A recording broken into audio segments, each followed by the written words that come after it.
Welcome back to Retro Wednesday at the Titanium Hangar. This is Mike, and Merry Christmas to everybody. Today we're going to have a look at what could have been under your Christmas tree. In 1985, 40 years ago, there were so many different toy lines, properties, so much fun that could have been had on Christmas morning as the stuff was under the tree. Now, I got to tell you, my experience from Christmas was a smattering of a bunch of different stuff that came in. I didn't get all just one toy line, which is why this is so much more fun to me, but also because this is pretty much how my Christmas went. Well, not exactly, not 100%, but how many of you got some of this stuff under your tree in 1985? It's hard to remember. Coming up.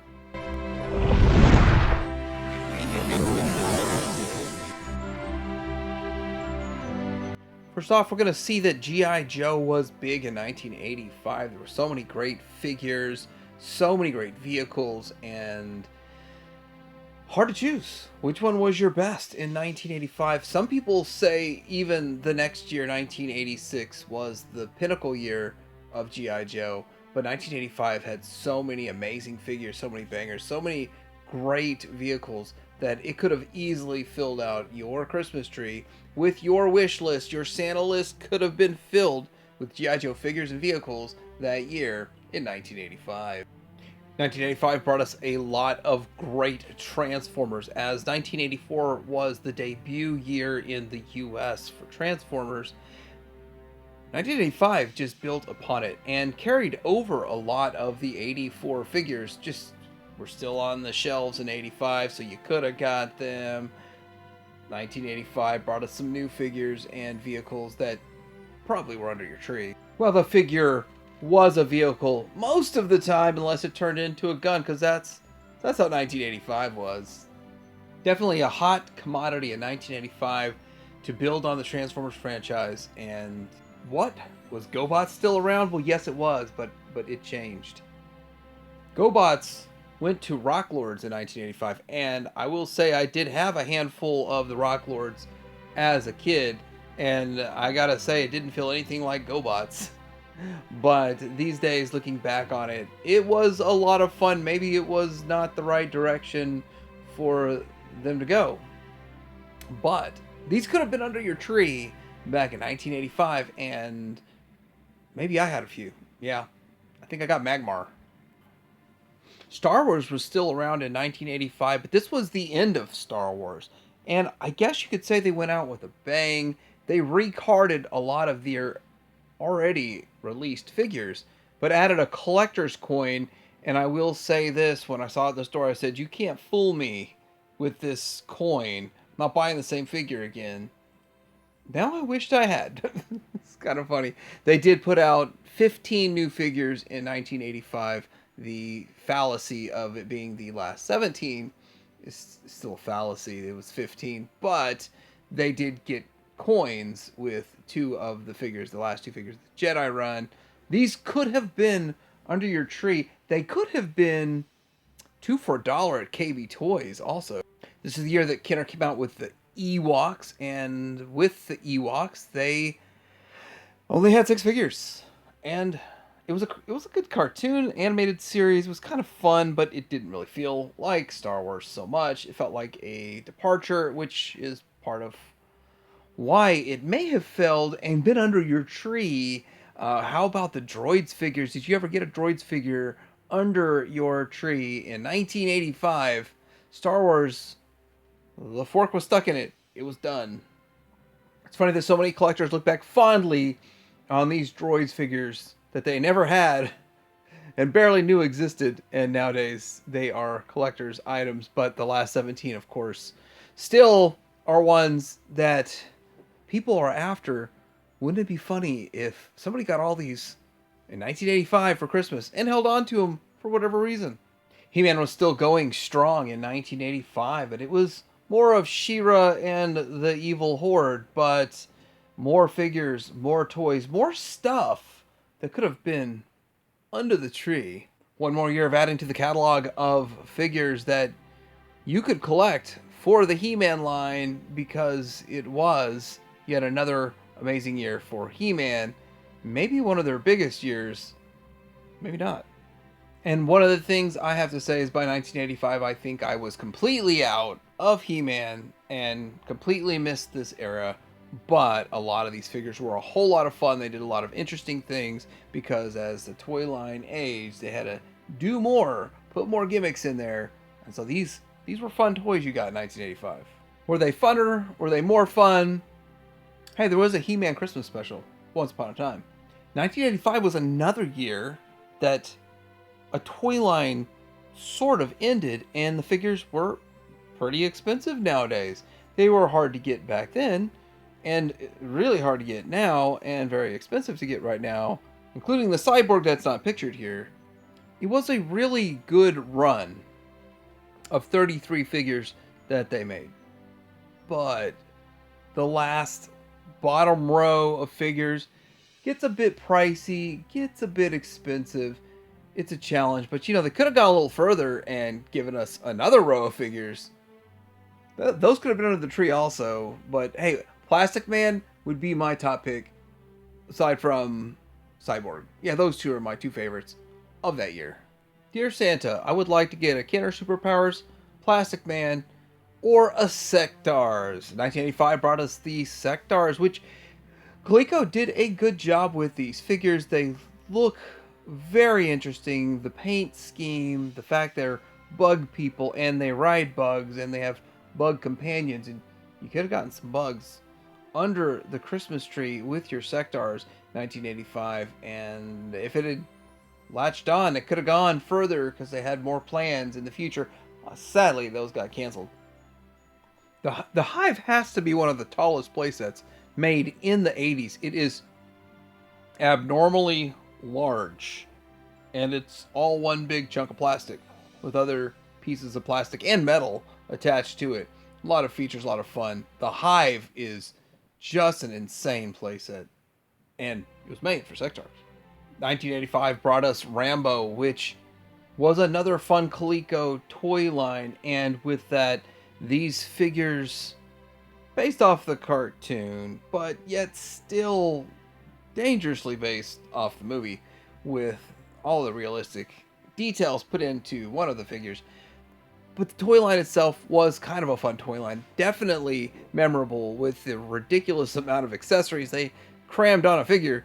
It's insane how many accessories are on a figure. But it was still a whole lot of fun to collect. But as a kid, I know I got some Rambo figures under the tree, and I'll never forget it because they were a little bit bigger than most of my other figures, which felt a little strange, but at the same time was still a lot of fun. 1985 brought us Jason the Wheeled Warriors. Great show, great intro to a show, but nothing but the vehicles matched. The show was kind of strange that was the occurrence, but it was still a fun little toy line. If you liked customizing your vehicles and making little vehicles, then this is the toy line for you. If you want the little battle base, which you could also have your figures in the base, and they did come with extra figures in accessory packs. And the vehicles themselves are very customizable, so you could do whatever you wanted with them, especially if you bought 2 or 3, and you could swap out pretty much any part on any vehicle. If this line kept going, this toy line would have caught a lot more attention if they went into the 3.75 inch scale, which they were planning to do. But did you get any of these under the tree? You didn't get those figures under the tree because they were unreleased. But did you get any Wheeled Warriors under the tree in 1985? 1985 continued the Cabbage Patch Kids craze. Probably not as big as it was when it first started, but it was still highly popular. And then introduced the Teddy Ruxpin and My Buddy. All those, are they all seeing a resurgence in the past 5 to 7 years? The answer is probably yes. Did you have these under the tree? I had a Cabbage Patch Kid under the tree and had no idea why. Why was I excited for it? I still don't know, but I was actually really excited for it. In 1985, you could have gotten the vehicle Voltron. The show aired for Vehicle Voltron, or Die Rugger 15, back in 1984, September of 1984. But you know the figure was on the shelf all through 1985, and maybe even on a heavy discount of a sale due to the fact that it was not quite as popular as its older brother, the, well, younger brother, depends on how you look at it, the Lion Voltron. But it's still the tallest, it's still very interesting, and could have been under your tree in 1985, no matter how you slice it. LJN's Thundercats could have been under your tree. What a kind of a different take on a toy line back in the day with these Thundercats. Cat People from Thundera and did take kids by storm, was highly popular. The funny thing is that I did get a Lion-O under the tree myself. Lion-O's the only one I had out of any Thundercat growing up, but it still was a great toy. And I had the Sword of Omens too. It's so strange how many of these Thundercats things were bought for me, even though I wasn't a Thundercats fan as a kid, and I had a lot of fun with them. So I can imagine how much fun it would have been to get the rest of the toy line, or a few others, under the tree in 1985. Mask, 40-year anniversary of Mask, and Kidder Mask is making a comeback today, but it could have been under your tree in 1985. The debut year, the show took kids by storm and the world by storm.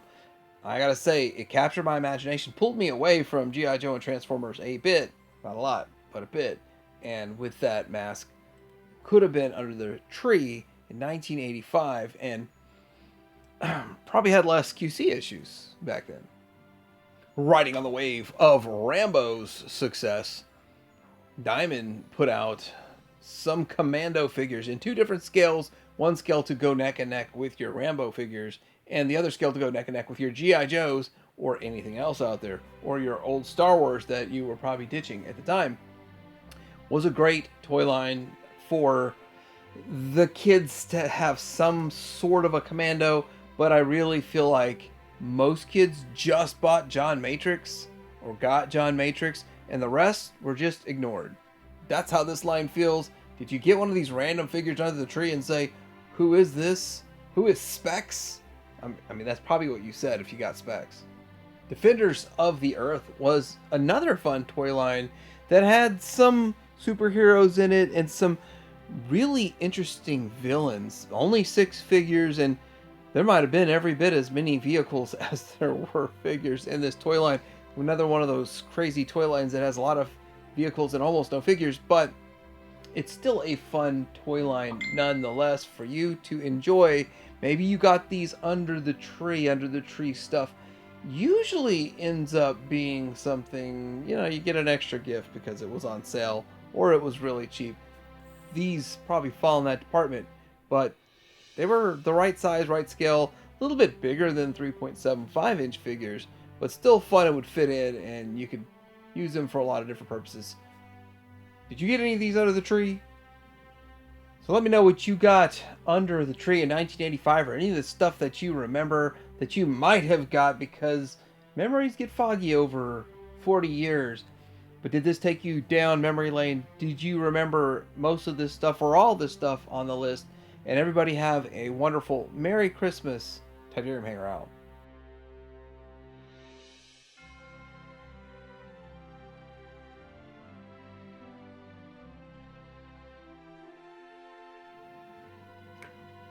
One toy line that was largely absent from 1985 was a Back to the Future toy line. I think it would have done really well if it was under the tree, but if you were lucky and you waited long enough, well, you'd have to wait till 1986 to get the VHS, so that wasn't even an option either.